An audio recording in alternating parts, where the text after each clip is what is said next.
بسم اللہ الرحمن الرحیم۔ ایک چوہا کسان کے گھر میں بل بنا کر رہتا تھا۔ اس نے ایک دن کسان اور اس کی بیوی کو دیکھا کہ وہ بازار سے کچھ سامان لے کر آئے ہیں۔ اس سامان میں ایک چوہے دانی بھی موجود تھی۔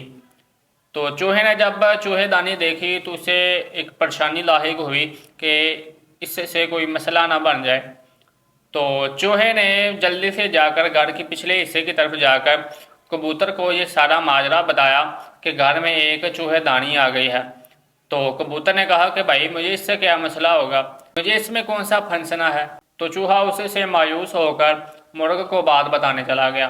جب اس نے یہ سارا ماجرا مرغ کو بتایا تو اس نے کہا کہ مجھے اس میں کون سا پھنسنا ہے، مجھے اس سے کیا مسئلہ ہے۔ تو چوہا اس سے بھی مایوس ہو کر چلا گیا۔ پھر اس نے اسی گھر میں موجود بکرے سے جا کے یہ سارا ماجرا سنایا۔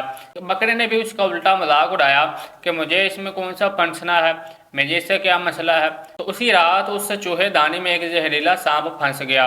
اندھیرے میں اس کی دم کو چوہا سمجھ کر کسان کی بیوی نے اس کو نکالا اور سانپ نے اس کو ڈس لیا۔ تو کسان نے جلدی حکیم کو بلوایا۔ حکیم نے کسان کی بیوی کو کبوتر کا سوپ پینے کا مشورہ دیا۔ کبوتر ابھی برتن میں ابل ہی رہا تھا تو یہ خبر سن کر کسان کے کئی رشتہ دار چلے آئے، جن کے کھانے کے انتظام کے لیے اگلے ہی دن انہوں نے مرغ کو ذبح کر دیا۔ چند ہی دن گزرے تھے کہ کسان کی بیوی فوت ہو گئی۔ تو جنازے اور موت کی ضیافت میں بکرا پروسنے کے علاوہ کوئی اور سبب نہ تھا، تو اب انہوں نے وہ بکرا بھی ذبح کر دیا۔ اگلی بار آپ کو کوئی اپنا مسئلہ بتائے تو آپ کو یہی لگے کہ مجھے اس سے کیا مسئلہ ہے، تو انتظار کیجئے، اپنی باری کا انتظار کیجئے۔ تو ہمیں بھی چاہیے کہ اگر کوئی ہمیں مسئلہ بتائے، ہمیں پکارے، ہمیں مدد کے لیے پکارے تو ہمیں اس کی مدد کے لیے جانا چاہیے۔ سماج کا ایک عضو، ایک ٹکڑا، ایک طبقہ پریشانی میں ہو تو پورا ملک پریشانی میں ہونا چاہیے۔ تو اس پر نبی اکرم صلی اللہ تعالیٰ علیہ وآلہ وسلم کی حدیث مبارکہ بھی ہے کہ تمام ایمان والے ایک جسم کی مانند ہے۔